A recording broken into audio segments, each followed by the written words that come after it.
0-1 pitch on the way to Edgar Martinez. Swung on the line, down the left field line for a base hit. Here comes Joy. Here is Junior to third base. They're going to wave him in. The throw to the plate will be late. The Mariners are going to play for the American League Championship. I don't believe it. It just continues. My, oh my. Edgar Martinez with a double. Whip down the left field line, and they are going crazy at the Kingdom. Let me ask you this, because I didn't notice it offhand. Is Rowley one of these fucking con men pitch framers? He's pretty good at it. Yeah, he's pretty. He's not a con man. That's what you call a platinum glove catcher. Me and my dad watching, it makes us fucking sick to our stomach. How many pitches these guys are catching? My dad said if he was the umpire, he would say, if you do that shit, I'm calling it an automatic ball. Strike three called again off the plate. No, I think it's good, but I think you're a shitty umpire, and if a guy brings the glove way across and that's affecting you, you shouldn't be an umpire. You see the ball that crosses the plate, not where he catches it and moves it, so... Because the catchers have been framing since, forever. Carlton Fisk, all these old-timers, Johnny Bench. They used to try to get an extra inch or two. Now guys are doing it on every pitch, like a ball in the dirt, and they still have the fucking nerve to. And for me, as a watcher, it makes me sick. I heard a really old timer call up one of the radio shows and be like, "The framing, it's immoral, and it's not, and it's dishonest, and it doesn't belong in the game." I think it was you using that voice. Get ready to play hardball in the Kingdom. Take me to the ball game.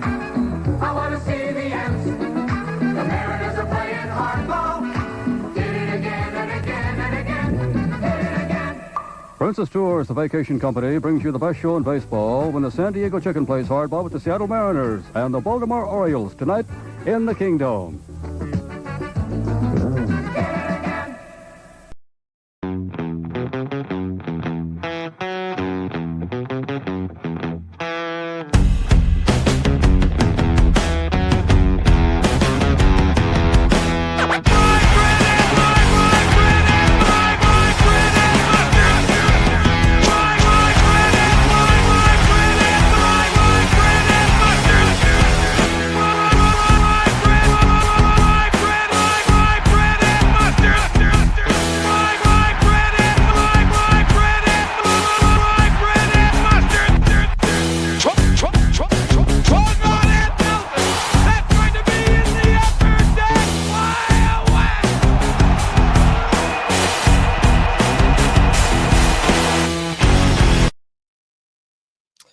What up? This is Myron, and you are checking out or listening to the Rye Bread Mustard and Mariners podcast at Down on the Docks on the other side of the tracks.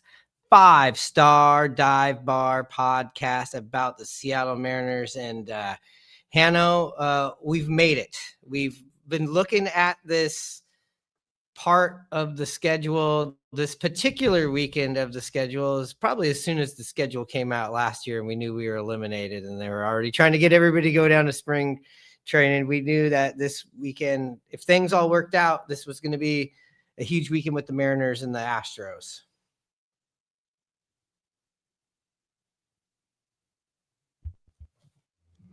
Yeah, last three series of the year. I can't really remember such a big series for the Mariners.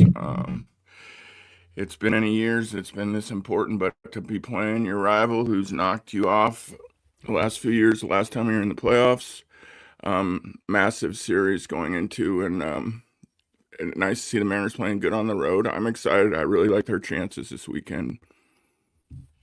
Yeah, they are playing good on the road. I mean, usually the thing we'd lead with, there's so many different like good positive stories, and some, of course, we're always going to find some little something to chew on. We like to chew a little ass around here.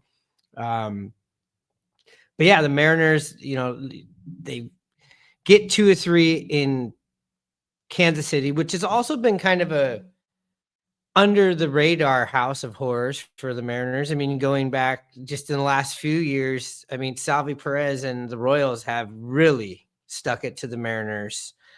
This year, we saw a change of that here in the series. We saw a little bit of that in game 2 of just like, what the fuck is going on here? It seems like once a year, maybe sometimes twice a year, not only do we lose to the Royals, but you lose in that sort of fashion. Yeah, a few losses definitely been devastating. The one comes to mind is when we had that big lead versus them, just absolutely rolling, and then you got to play all 27 outs, and Kansas City comes storming back and beats you.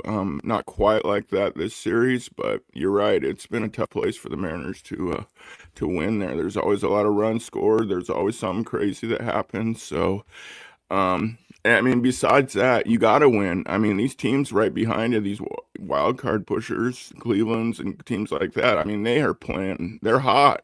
You got to keep winning or anything could happen. It's such a tight race right now.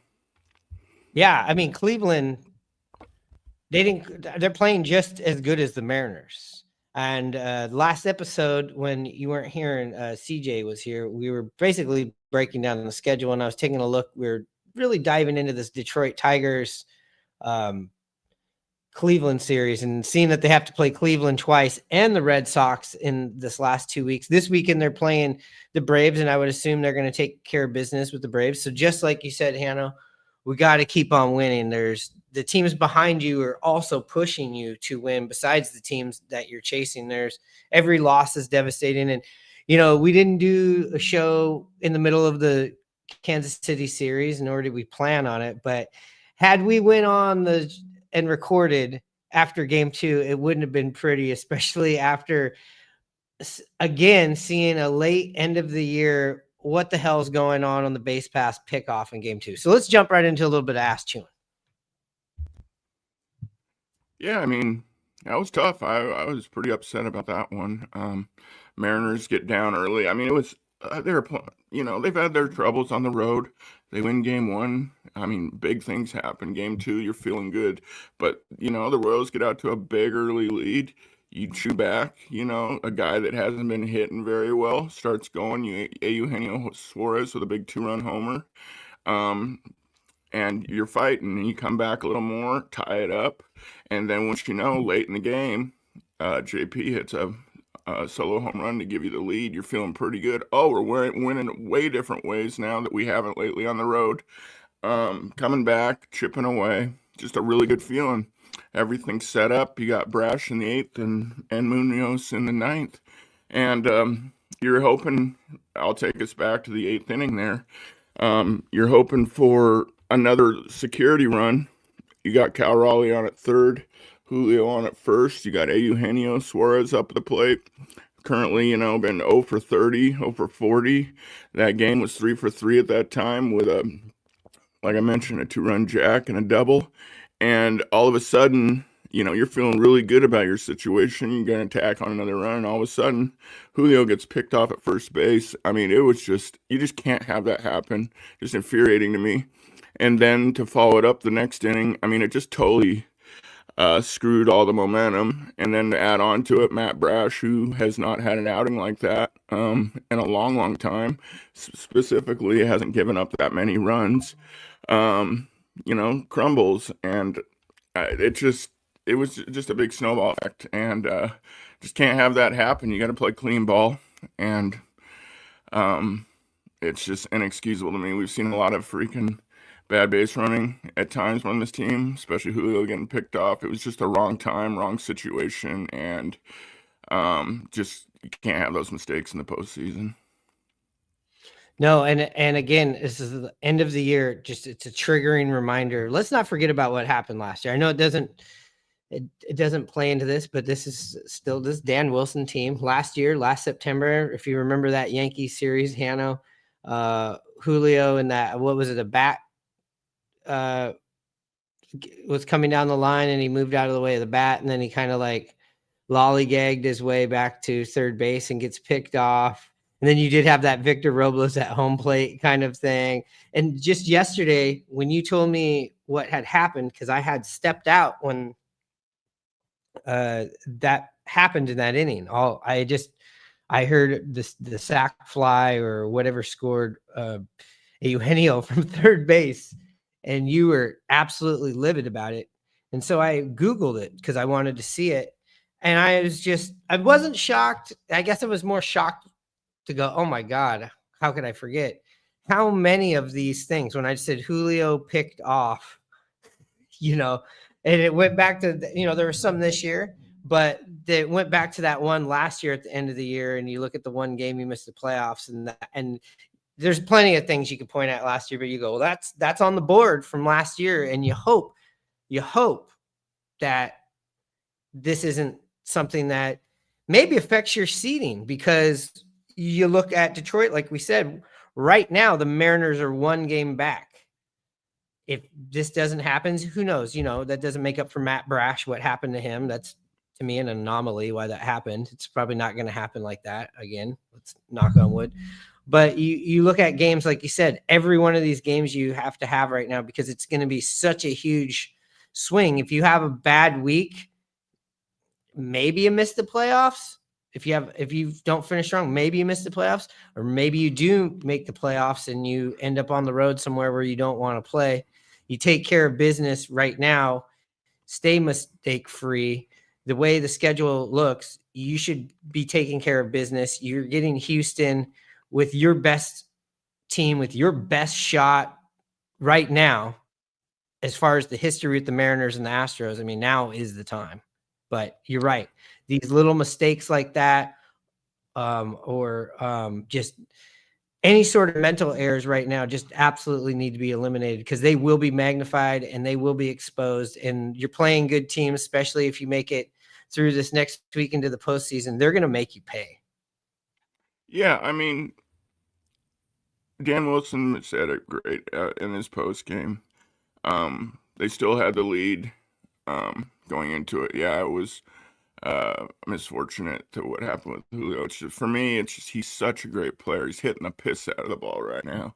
Having another great year. The Mariners are having a good year. And to see him just have that mental mistake, something he's done before, is bothersome. He's such a good player. If he just cleans that up a little bit, it would make me as a fan pretty happy. But, tough game for sure.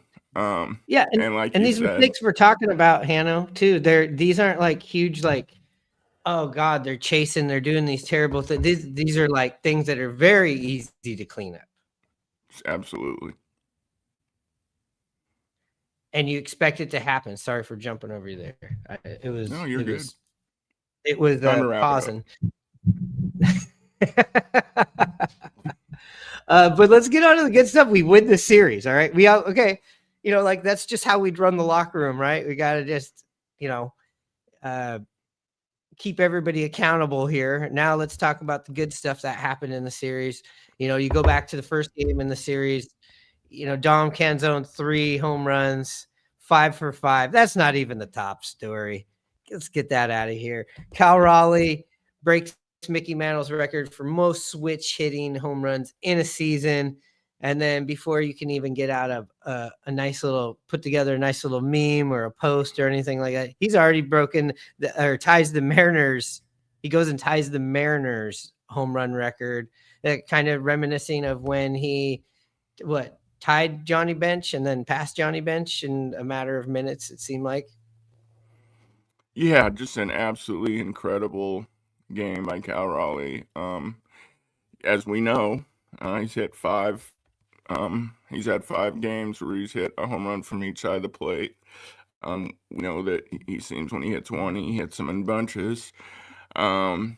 Just phenomenal type of year that he's had. And yeah, you mentioned Don Canzone. Yeah, feel bad for the guy. Not totally overlooked, but overlooked because of the year Cal Raleigh's having. But God, 5 for 5. 3 home runs. I mean, no, I think I heard you're talking about Cal breaking Mickey Mantle's record. I swear I heard the only other player to have a game like that being 5 for 5 with 3 home runs is Mickey Brantley. So a couple Yeah. Mickeys. So what a freaky thing. Mickey Brantley, that was my day one. I could remember center fielder. He was the center fielder before Griffey, and also former Astros, Michael Brantley's father. Yeah, I mean, it was just a great way to start the series. After obviously the 10-game winning streak, felt really good about it. And then, today, are you ready to jump into that, or you want to go talk some more about the game? Let's dig up a couple little things about Monday really quick, and then let's jump Okay. back into today's. On Monday too, like you said, Dom Canzone's 5 for 5, 3 home runs in a game, which that's when you watch baseball for the rest of your life as a Mariners fan. Though on this day in history, they'll probably have to. He'll at least get mentioned with the Cal Raleigh thing, at least. But yeah, it definitely feels like a footnote and forgotten. And he wasn't in the lineup the next day to start because there was a lefty on the mound. So it was like, quick question: does that infuriate you? I mean, he got into when you end up, it infuriates me when you lose. If there was a W in the column, I'd go, oh well, whatever. But you're right, and I think you were telling me this too, and I know Ninja says this, but I especially think it was you. You're saying Dom Canzone is a player that benefits from playing more often when you go to this pinch hit role and this smaller role playing role. We get the Dom Canzone, then you end up sending back to AAA. When he gets to actually play quite a bit, he seems like, and he's down at the end of the lineup where you're going, hey, anything down at the end of the lineup is, peaches and cream for us. So how do you feel about Dom Canzone's just the journey he's went on from last year? And it's definitely got to do with the health of his knee that I've heard about. Yeah, I mean, you're exactly right. I do feel that way about him. He's a player that needs to play often, or I feel like he loses it. But having Victor Robles as an option, I really like him out there, especially defensively and what he does offensively. So that's a hard one. It was nice to see, them playing Dom at the DH position. I think that was one of the first times this year they've rolled out that line, if I'm not mistaken. And it's a good problem to have, but I just feel like he's way more successful if he's getting continuous at bats and playing more often. So, I it's a good problem to have, with all the guys that are hitting now and really lengthening that lineup. I would say that's your biggest bat lineup, and you haven't seen that lineup all year. I don't have the video footage right now, but if we went back and pulled up last episode, CJ asked me, he said, Myron, what is your game 7 lineup if you had just for the Mariners? And I said, I'd probably have to go with the heavy offensive lineup. And I think that is your heaviest offensive lineup is Rosarena in left, Raleigh behind the plate, Julio out in center, Naylor at first, Polanco out in the field at second base, Suarez at third base, Dom Canzone as your DH. You still have Robles in there playing defense, and Crawford. You and I have also talked about, when you do have Canzone, or you do have, and this isn't to dog on them, it's just, this is the truth. You're taking a step back defensively of what the other replacements are. I mean, Robles and Rayleigh are stronger outfielders than Canzone. It's not even and at second base, Louis Rivas or Cole Young is better defensively. But if you have one of those two guys out there on the right side, it's okay. Maybe both of them's a little bit too much, giving up a little bit too much. Go ahead. Yeah, totally agree with you. Canzone, it's looked a little awkward, but he's improved and made some really amazing catches out in right field. But I just feel so much better Robles out there. And then, yeah, that game particularly with Polanco, he's actually surprised me. He's looked more fluid and athletic and made quite a few plays at second base, but just happened that game, he just had a few errors and he just didn't look himself. And it's just the situation of the game happening, what happened, to be really upset with not only Julio but him. But I have to agree with you with that lineup. I mean, that's just a great lineup.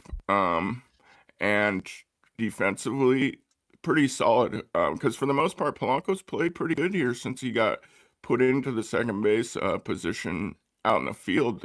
I feel lately, ever since he took it over from Cole Young. Yeah, he's done a lot better than we thought. I mean, we always talk about this.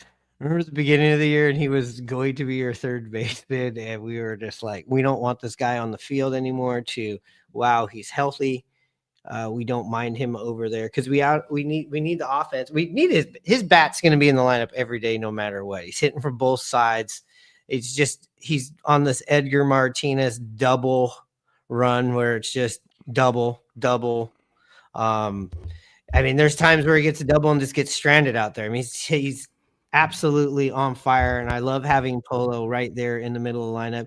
And he's going to get this money. He's going to get those incentives that were in his contract that are awesome. We've talked about that, and very happy with him. And when he's out there playing second base too, it's just a great sign that he's healthy. And when he's healthy, he's hitting. Absolutely, and the way that the Mariners have been playing lately, it's nice to have Louis Rivas, for possible defensive replacement late in the games. You don't want him hitting for Polanco. I mean, like you mentioned, Polanco's just been on an absolute tear and pretty much been one of the big catalysts for this whole winning streak. And I mean, you take it even a little further this whole month of how well he's played. So a lot of things are coming together at the end really nicely for the Mariners here. So I'm excited to see what happens. Like I said, I can't wait for the final 3 series here. Yeah, and the last thing about game 1, I know that we don't really dive so much into the games as much anymore, but this time of the year, it needs to be talked about because everything is so huge. But Logan Gilbert, not the greatest outing, but also worked himself out of jams. We've seen him in the last 2 outings work himself out of jams, and for going into the playoffs, I think that's huge. We both agree on that. It's like jams are going to be there all the time in the playoffs. The playoffs are pitching out of jams, and you're getting to see Logan trudge through these situations, and he's just looked more and more like himself in this part of the season. He's worked since he's been back from his injury. Yeah, all these starting pitchers, but these last 2 starts, it's really nice to see Logan step up and do that. Just been absolutely dynamite and shut the door down, shut the door closed when he's gotten into trouble. And you're right, every pitch is magnified in the playoffs. You're on the edge of your seats. Any base runner gets it's high tense, high leverage situation, and man, the whole staff, including him, to me, looks like it's really turned the corner from the little blip in the radar that they had during this last little bit when they were not winning on the road. I mean, they look fantastic. The starters have really upped their game, and they've had to, and it's been a big key to this whole winning streak. And we know that because that's the force, the thing we count on as Mariner fans is that starting pitching. Yeah, and that's a good segue into Luis Castillo's performance here in game 3. The 6 innings, no earned runs. What did he have, like 14 out of 15 or 13 out of 14 in a row? At one point, I know he had 9 or 10 in a row, maybe more than that. And he doesn't let Salvi Perez beat him in this game early. And going off of the last 2 outings, he's put together 2 good outings. I mean, this was your guy. This was your number 1 when you started this window of putting together this staff.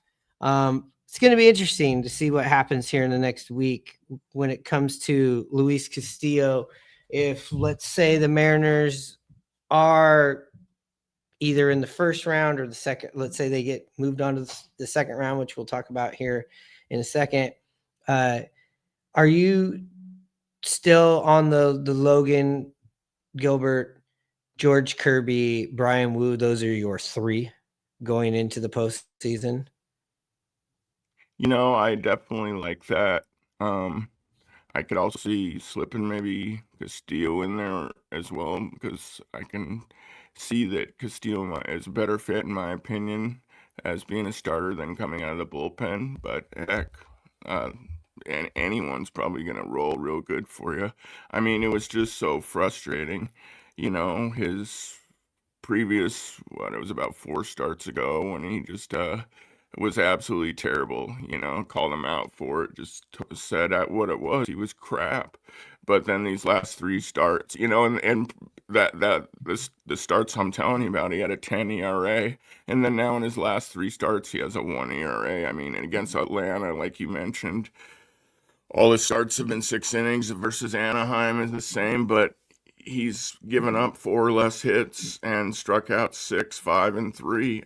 Just been absolutely the Rock, hence his nickname. So, I don't. I like I said, I kind of like him being more of a starter, but maybe he's a guy that can come in and come right out of the bullpen. I just never seen it, but that doesn't mean anything. The only guy I really seen come out of the bullpen as a starter is George Kirby, and he was phenomenal. Different kind of part of his career. It's just when he was starting out, but it's a good problem to have for sure. Yeah, he's going to get 2 more starts here this season. You would assume, unless maybe one of the games doesn't matter against the Dodgers, but he's not going to be pitching against the Astros. But then again, he is going to be pitching 2 games at T-Mobile Park to close out the season. So I'm getting mixed signals, because part of me is like, no, Dan's going with these 3 because these are the 3 guys pitching in Houston.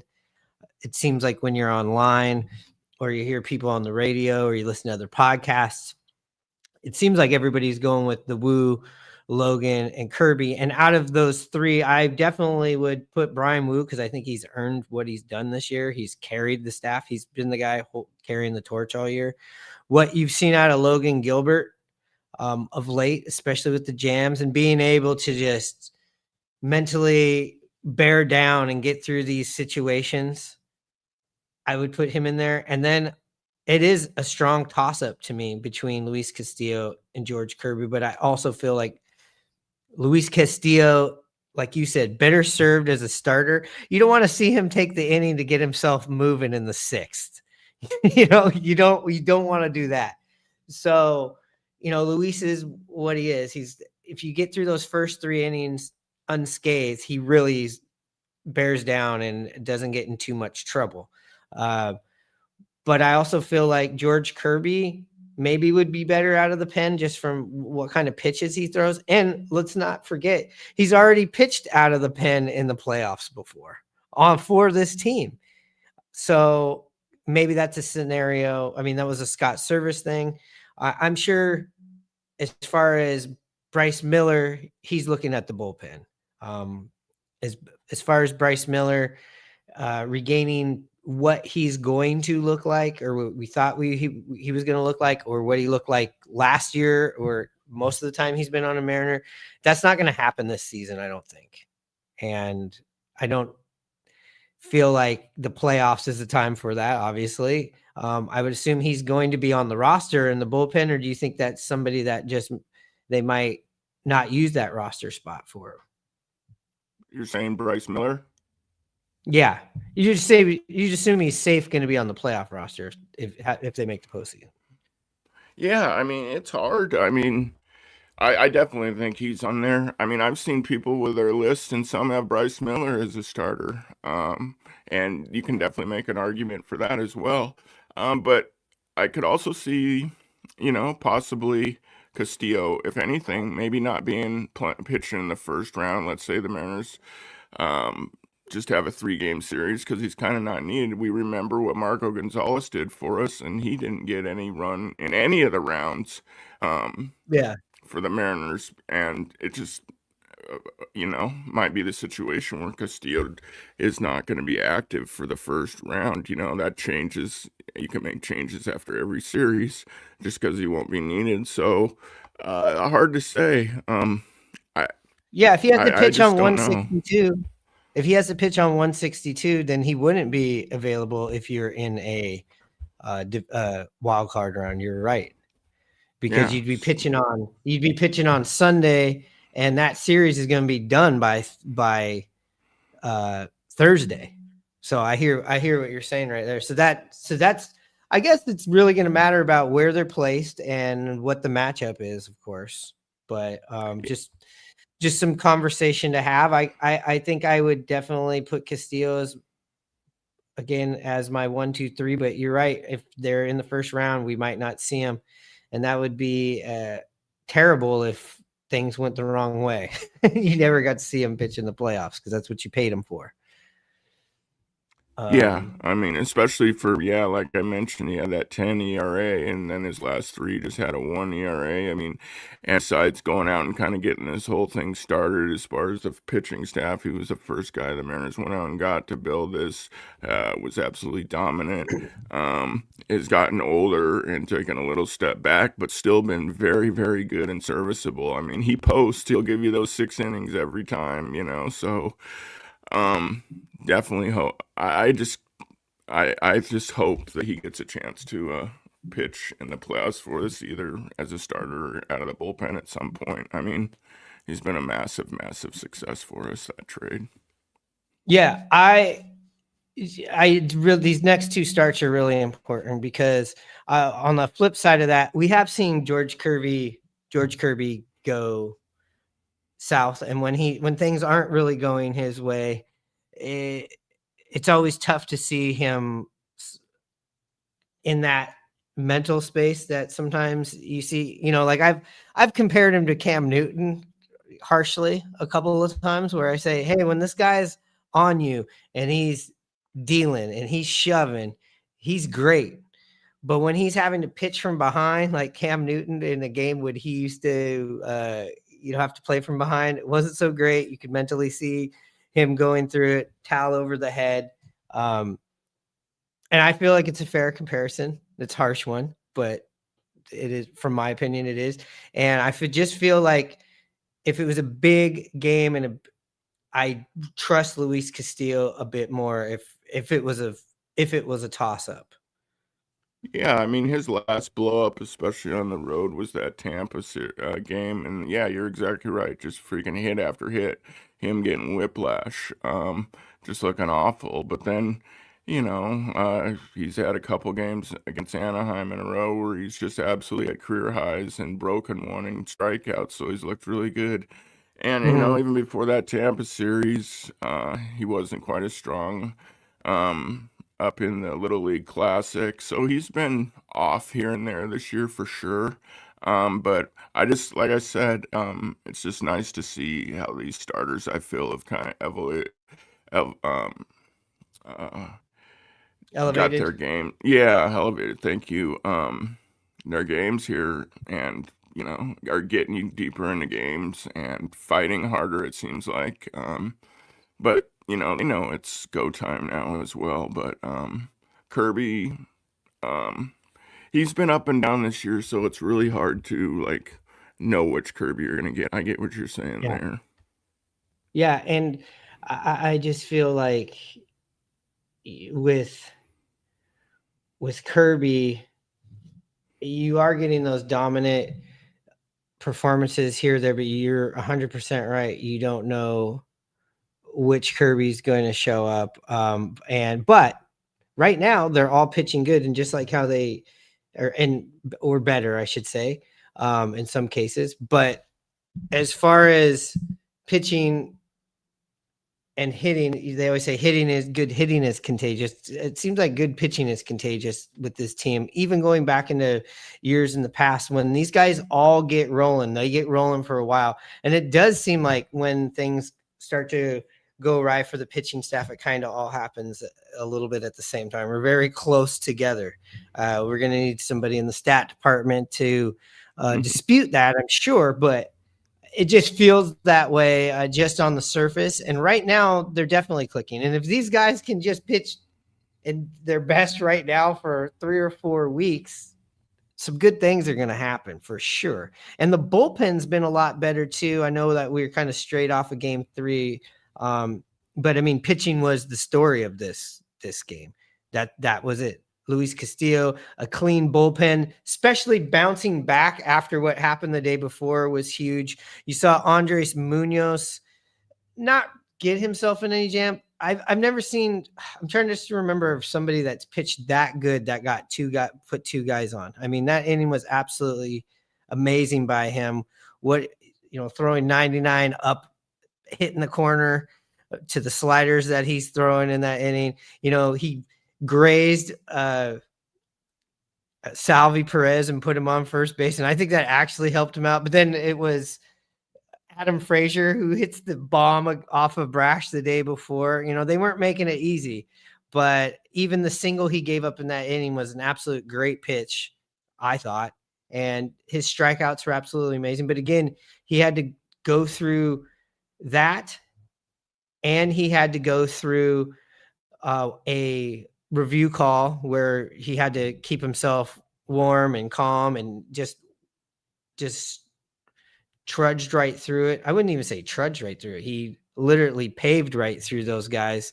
And then you hear him in the interview talk. He seems very confident in the right place where we want this guy right now.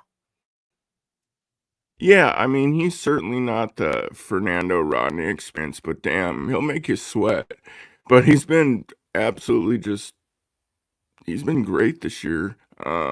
He just phenomenal from where he came from a few years ago to where he is now to be, but yeah, it's going to be nerve-wracking as all hell and nervous as all hell each time he comes in the ninth for those last 3 outs, but he seems to bend but not break, and he comes up big when it matters. So you gotta have confidence in him, even though you would just like a nice easy 1, 2, 3, 9 pitch, 3 strikeout inning from him.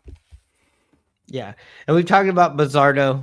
I mean, easily the most improved Mariner on this roster. I mean, you could point and, it's a bit of maybe it's a statistical outlier. What Cal Raleigh's, okay, his improvement's the biggest one, but that's a whole nother thing. But as far as guys that you just did not see coming, I mean, Bizzardo has earned, I think, everybody's respect to be in these leverage situations, and he's going to be in these leverage situations here in the last week of the season and end into October.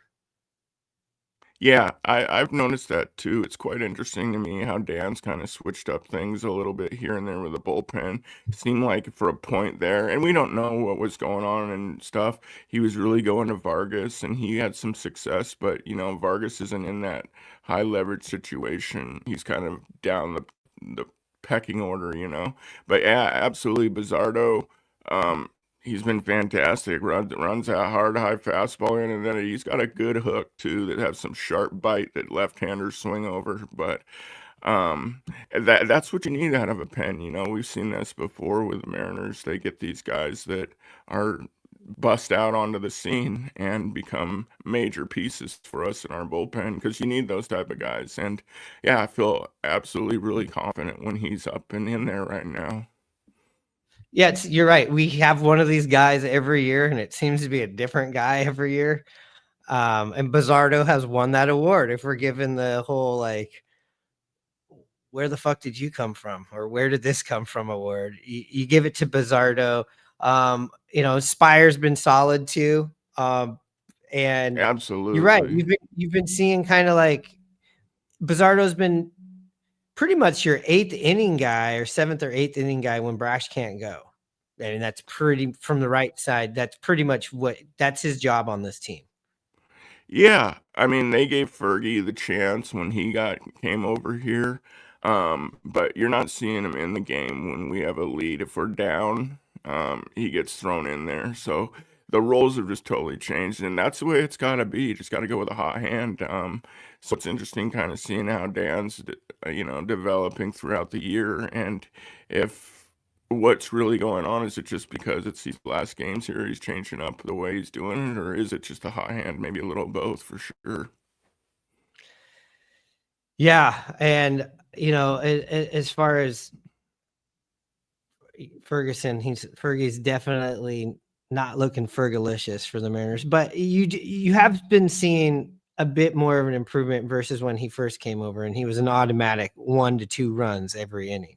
You felt only safe putting him in, and maybe I still feel that way when you're up like 6-2. Okay, well, we just need to have minimal damage going into the last 2 frames. That's kind of like where my confidence level with him is right now. And maybe he can, go lefty on lefty and get somebody. But as far as the right-handed guys, I think they're getting to him again. Let's see if somebody from the stat department wants to dispute that. But that's what it seems like to me. It seems like he's one of these guys that can get you the 1 or 2 outs, and then that third outs he's having trouble with, or he just can't really put it together in a row. And again, when they picked him up from Pittsburgh in that trade, he was coming off of a month or so where he had an 11+ ERA. So let's not forget that. So there's definitely things that he had to work through and maybe make some changes mechanically, or just whatever that Woody and the rest of the Mariners pitching staff, as far as coaching, does with him. Yeah, I mean, I like where he's at right now. Sure, like we mentioned, they tried him out in kind of a leverage situation. He pitched a lot too. I don't know if that was happening for him in Pittsburgh, where they'd go to him back-to-back days, 2 out of 3 days, 7th inning kind of guy. But, it's just obvious with Spire, Brash, Munoz, and Bizzardo. And our guys going deeper into games, you only need usually 3 guys for that 7th, 8th, and 9th. So, and being able to get your rest and stuff with these guys, it just doesn't make sense to put him in. And like you said, he, wasn't very successful. To me, it feels like at least the last few innings. I don't know if he pitched today or not. I didn't check it out, but he's had better outings. Yeah.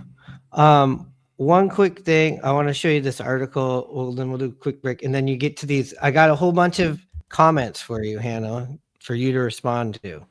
They're specifically for you. They're nice. Perfect. But I just wanted to pull something up about this weekend really quick, and I'm going to take a 30-seconder to pull this article up, and we'll quickly go through it. Rye Bread and Mustard, a Mariners podcast. We have the one and only Mr. Tom Hutler. Do you have any of your favorite stories from the Kingdom? There was a time we had an earthquake, and so they were going to evacuate the building. So I was like getting up to go leave, and they go, "No, you can't go. You got to read these safety things." It's like, do we need to tell them that there's smoking's only on the exterior ramps? Yeah. And Dave came shooting past. He signed off. I'm going, wait, I'm the only one here. Listen and subscribe to Rye Bread and Mustard, a Mariners podcast, wherever you get your podcast.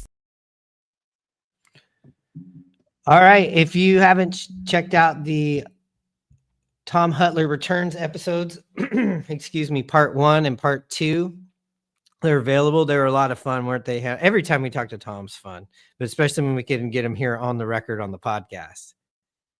Yeah, absolutely. Just a great guy to talk baseball with and talk about the Mariners, up to date with how the team's playing now, what you think, and then going back in history with different things. It's a really good behind-the-scenes look that he has for us. And I just want to say this. Everybody wants to go big on the Etsy, which changed everything for the Mariners. Excuse me, I have another theory, and that is when we booked Tom to come onto our podcast. When Tom said, let's record an episode, the Mariners were at their absolute worst. And we're like, yes, let's get Tom on here. Let's talk some reasoning and calm ourselves. Tom comes on the podcast. We go on that huge win streak, except for this game where, they muffed it here in Kansas City. So I think there's the Etsy witch down here, the people on the streets down here on the underground. We know it's when Tom came on the podcast. But go check that out.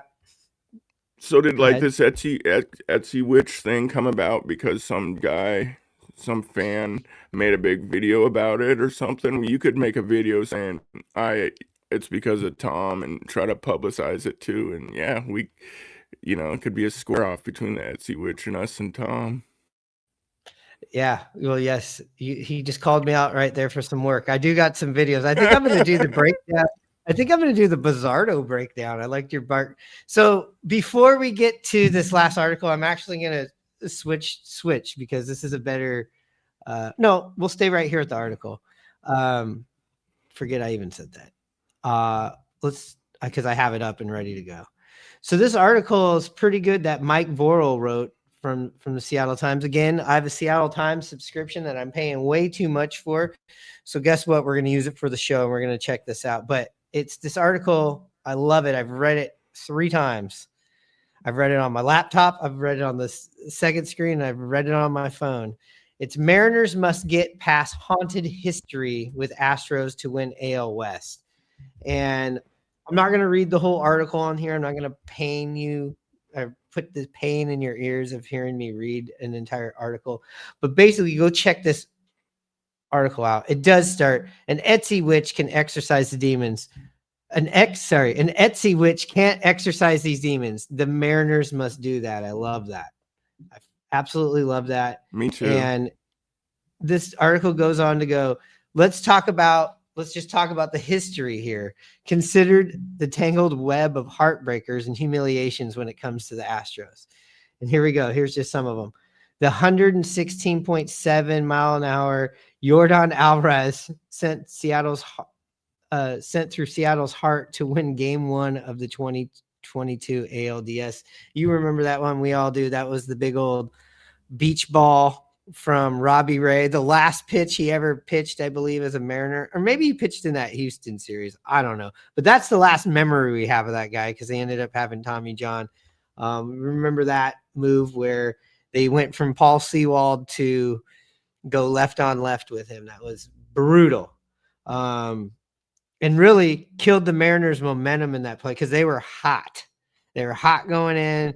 They were hot from Toronto, especially from that comeback. They come out, put those points up or runs up on the board. Boom. That was terrible. Let's forget about that. Or how about this one? The 6-hour, 22-minute marathon, Jeremy Pena punctured with a 18th inning homer to complete the sweep 4 days later. I was there, all 22 innings of that. That's back when I was still drinking alcohol and you couldn't have a drink after the 6th inning. It was pretty brutal after sitting around and pre-funking all day. And then I was also there for this one, Hanno. Hector Neris' strikeout of Julio Rodriguez in September 2023. I actually have video of what happened after this, after which Houston's reliever charged and taunted Seattle center fielder, forcing the benches to clear. And it really threw Julio off. I remember him going in the outfield and punching on the grass, and Teoscar Hernandez was the right fielder for the Mariners at the time, calming him down. That was a bad one. The Mariners ended up losing that series. They never bounced back in that game in Houston, and credit to Dusty Baker for getting under the Mariners' skin. It worked. And let's not forget about the 2021 trade, even go farther back, of Kendall Graveman, who bolstered Houston's bullpen to the World Series run. And we were honestly missing a bullpen pitcher the rest of the way. So those are, and like you said, that's just the last 5 years. The list is longer.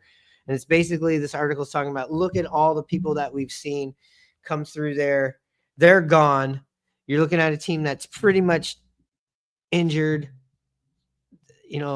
still playing good baseball. Let's not forget about it. But he ends this article by saying, no more talking, no more waiting. It's time to climb. And you've heard what Dan Wilson says, and you heard it in his interview, and he has it right here in this article. Now it's game on in Houston, and the win and the 2 series wins going into that were 2 huge things that we needed. And we've made a video when things were going bad, Hannah, and we were like, how bad would this be if we missed the playoffs? And we said terrible, considering the lineup. And now you look at this lineup, it seems to be like you're getting everybody pretty much going or decently going. The pitching's pitching great. You look at the roster, you look at Houston, the series is tied 5-5, I think we're tied 5-5 I mean, this would be a huge, huge disappointment. And I think an upset if the Mariners don't go in there and get 2 out of 3. Absolutely. It will be, because as fans, we feel like we need this. Like you mentioned, it would be massive to get the tiebreaker against them, get a nice 2-game lead. If you win 2 out of 3, and just, get into first place. But there is possibility if things do go south this series, there's still a good chance for this Mariner team. But let's not even talk about that. I was going to mention who they got coming up in their records against them. They finish up against a couple teams in the AL West. But yeah, you just need to change the momentum. I mean, the Mariners had some little bit of success down there. It feels like more than the House of Horrors they had in other years. But this is a totally different team. Same with them. I feel like we're on the upswing. They're on the downswing. But they are the pesky Houston Astros who somehow find a way to get it done. So, like I said, going in the start of this, I feel good going into this series, and they're going to be tight games. But I really like our chances. If this was an ESPN 30 for 30 documentary on the Mariners, this is the point in the documentary where we've seen all the changes. We've seen all the heartbreak. We've seen the team that's in front of them. If you're the Detroit Pistons, or if you were the Chicago Bulls, if this was the dance, the Detroit Pistons are the Houston Astros. If you're watching the Once Upon a Time in Queens, this is when the Mets are getting past, I believe, like the Cardinals. And yeah, this is that point. Everything points to that. You're healthy as fuck. The guys that you want out there and that you have in the game plan of how the season's going to go and the moves that you've made, you've set yourself up right now. Houston is the team that's fighting on one leg, and you need to deliver the punch-out blow right now. You got me fired up. I'm ready to run through a wall, Coach. That was awesome. I had to get you fired up just to keep you on here, because guess what? You're going to respond to some questions.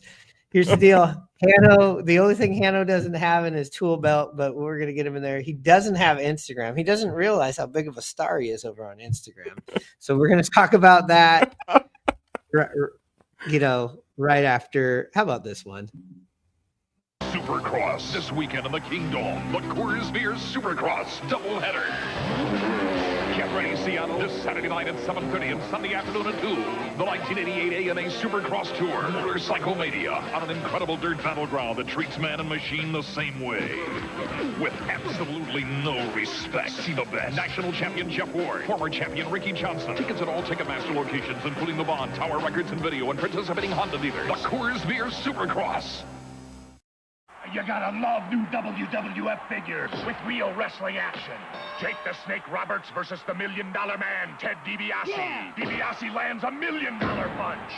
Match Hulk Hogan against the Macho King Randy Savage. Ooh, yeah, my almost master finish Hogan guaranteed. Hogan slams him again. Match Andre the Giant against the Ultimate Warrior. Andre will squash the Ultimate Maniac. WWF figures so close to the real thing, it's like being in the ring. If you watch the game, you might have caught this. Gino is rounding the bases, does all his stuff that he does. It was a massive hit, rounding third, coming home. And who is on deck? Jorge Polanco. You're expecting to get some dap. You got some from Cal. And coming out of the dugout, you see Josh Naylor. Did he get Eugenio any dap? Absolutely not. He was up early just before him. He goes to the on-deck batter, Jorge Polanco, and talks to him about what he's seeing from that pitcher. It got me so jacked up, even though it was a big-time home run from Eugenio. Just to see that I don't care that you just hit that home run. To see that you went to the on-deck batter to talk strategy about what you're seeing. You're a fellow left-handed hitter. Yeah. Blanco was just totally involved what Naylor was saying. It's something I noticed, and it absolutely got me pumped. Just try to play baseball. I just like to wake up, come to the field, work hard, win the game, go home, repeat. All right, there you have it, Hanno. That's your thing. That's you got.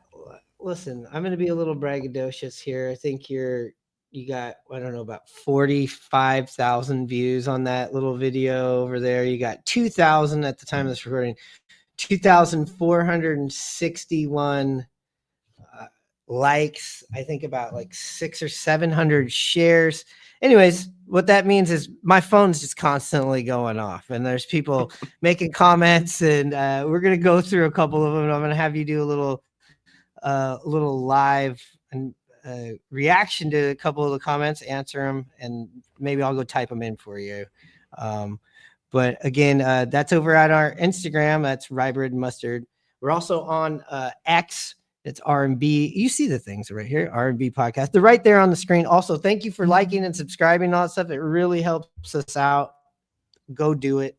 I know most of the people take this podcast in on the podcast side, but we're enjoying doing the podcast live here on YouTube. So if you're checking this out on the podcast and you're not getting over and checking us out live, you're really missing out, I feel like, on the show. So if you really enjoy the show, hit up all the things. And listen, if you get tired of those notifications, you can turn those off. You can cater this. Anyways, we made this simple for you. Anyways, let's get into this. So this Josh Naylor video, here's one. Kim Ams, Naylor has a giant baseball brain, and I'm so glad he's a Mariner.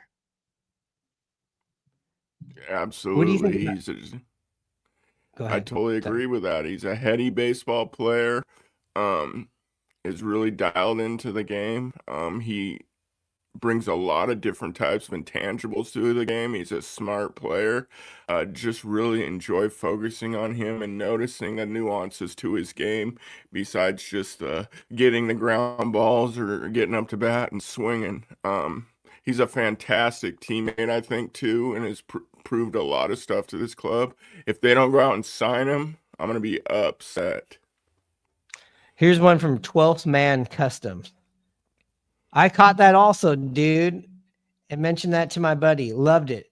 Said he must have saw something. And you constantly see Naylor doing this. And we've talked about it. And they kind of do have Naylor cam. He should definitely just have a camera following him around all the time. Yeah.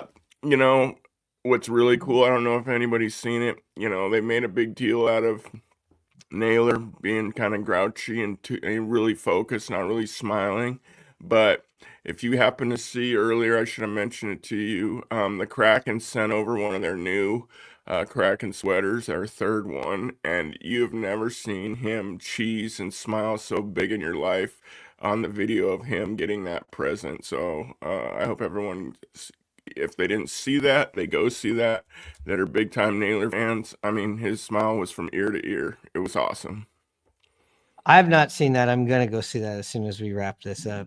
Here's another funny. There's a lot of these, but here's one that's was that this? This is from Equanimous Resurgence. Equanimous _ Resurgence.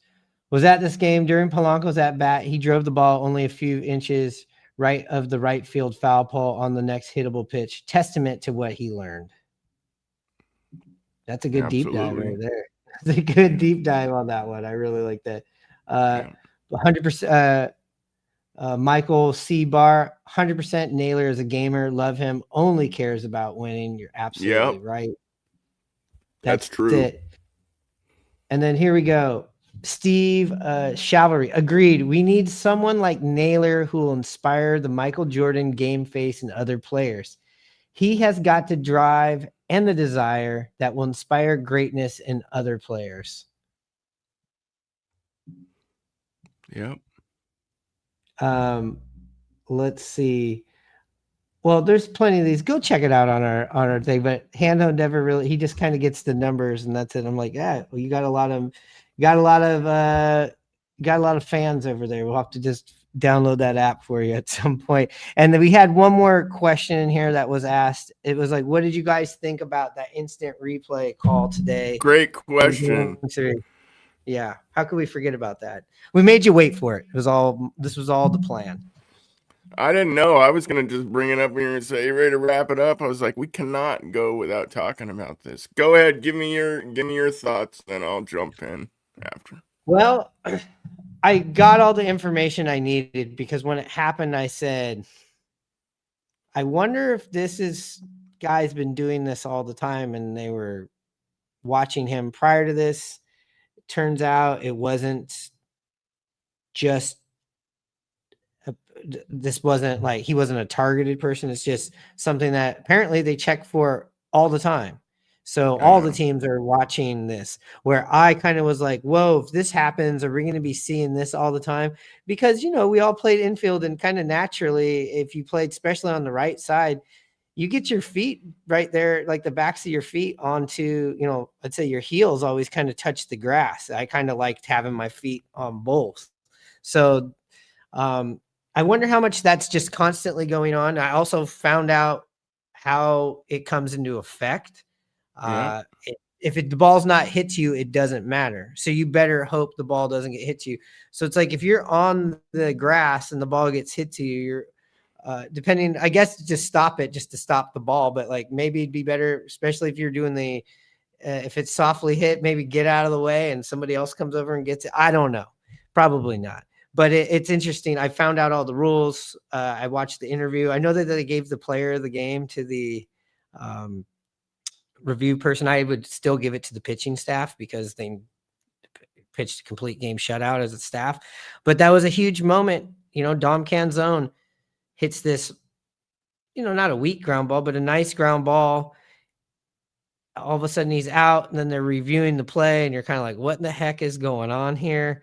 And because I was watching and working, and I looked up and I said, what happened here? And then all of a sudden they explained what was happening.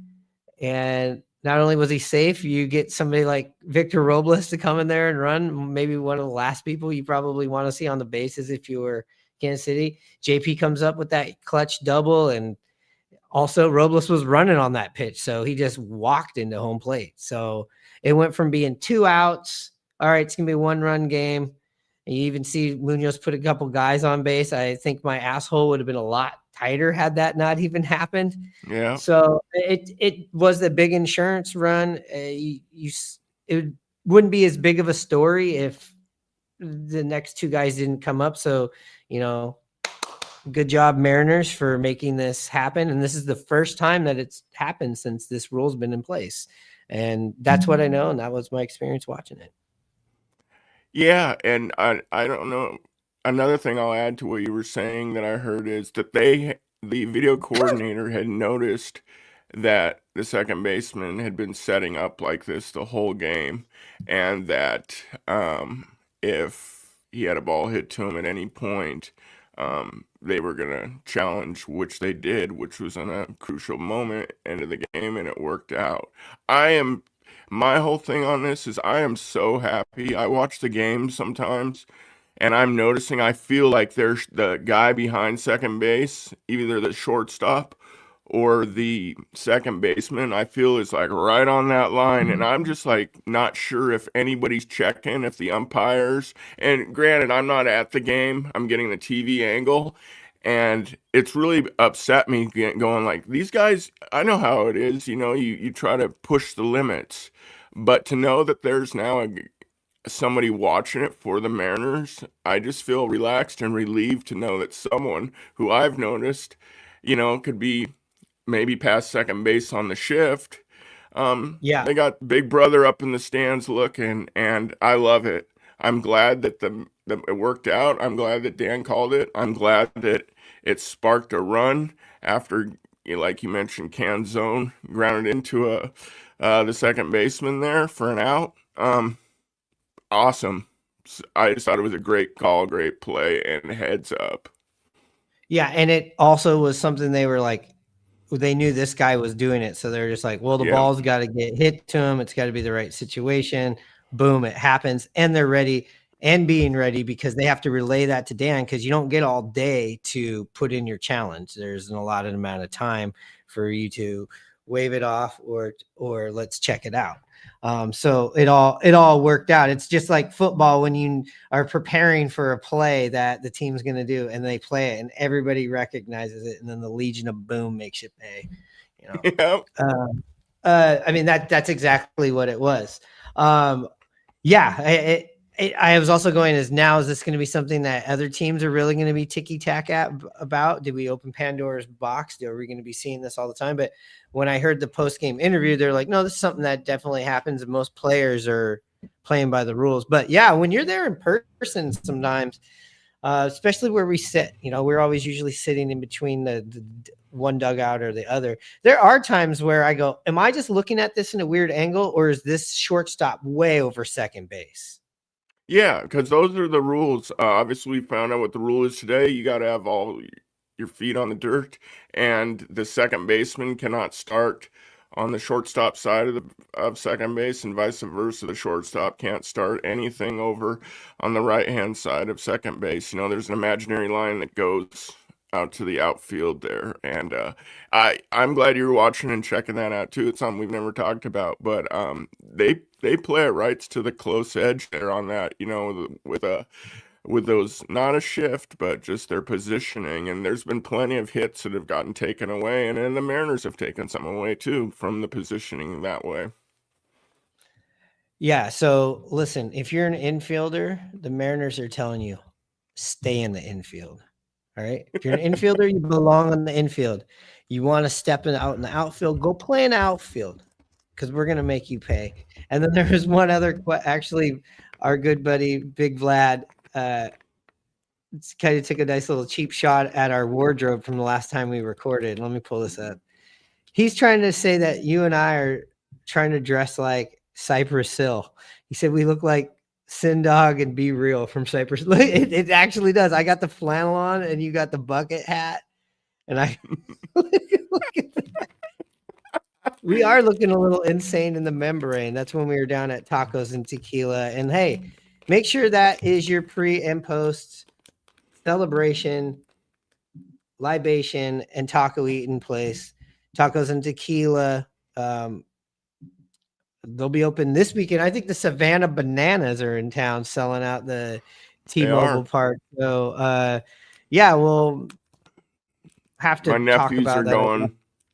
Okay, well then I want a full report. And also make sure you go over to In the Clutch Apparel, intheclutchapparel.com, use promo code Rye Bread and Mustard. They got all a bunch of cool little dumper shirts out there right now.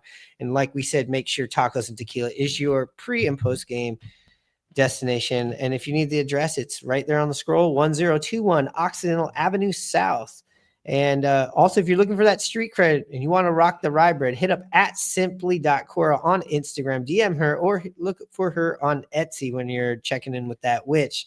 And also, if you're getting that last minute post game hot dog, street hot dog, you like to keep your money in the streets, make sure to hit up our friend at Al's Gourmet Hot Dogs. They usually have 2 of them on Occidental, unless there is a second event going. But Al Gourmet's hot dogs, best hot dogs out there on Occidental, wouldn't you say? Absolutely. It's a must stop after every game. And sometimes, I cheat, and I have one before too. And last time we sat with Gary, not Randy, I saw him ripping out plastic bags of the hot dogs he smuggled into the game, and damn, they looked good. They were making me hungry. I almost went and bought one in there, and I walked over and I saw what they were trying to sell me there at T-Mobile Park, and I was like, no, I'm gonna wait till afterwards. And we actually got a chance to meet Al, really nice guy. Anyway, shout out to them. That's going to be our episode. I think we took care of everything. We got a lot of fun stuff coming this Sunday following the last Sunday night baseball, probably for the Seattle. Well, I think so. I think that's confirmed. Last Sunday night baseball appearance for the Mariners. I think this might be the last Sunday night baseball ever if they're not doing Sunday night baseball or calling it Sunday night baseball. Are they even doing the playoffs? Maybe they get the wild card round, but this might be the last Sunday night baseball game. And they picked a great one. The Mariners, the Astros. How apropos for this to be the last Sunday night baseball, and it's Mariners, Astros. You couldn't draw this up any better for a Seattle fan, especially when you get to watch the Seahawks at 1:00 play the Saints and roll right into that. And then right after that, you got the Rye Bread and Mustard coming at you live. And one other program note, we do have a special guest coming in next week. We're still going to do our series by series until we get to the playoffs, and then we'll go game by game. But going into the Dodger series, we got a special episode with Emmy-nominated SNL writer Carl Tart returning to the podcast, talking all things Dodgers. Might also bring over some of his friends from his podcast over there on Patreon called The Filthy Ones. So we got a lot of fun stuff coming at you. Thanks again for liking, subscribing, and all that shit. And Hanno's way into extra innings right now. But you know what time it is. Oh, wait. And with that said, Hanno, you know what time it is.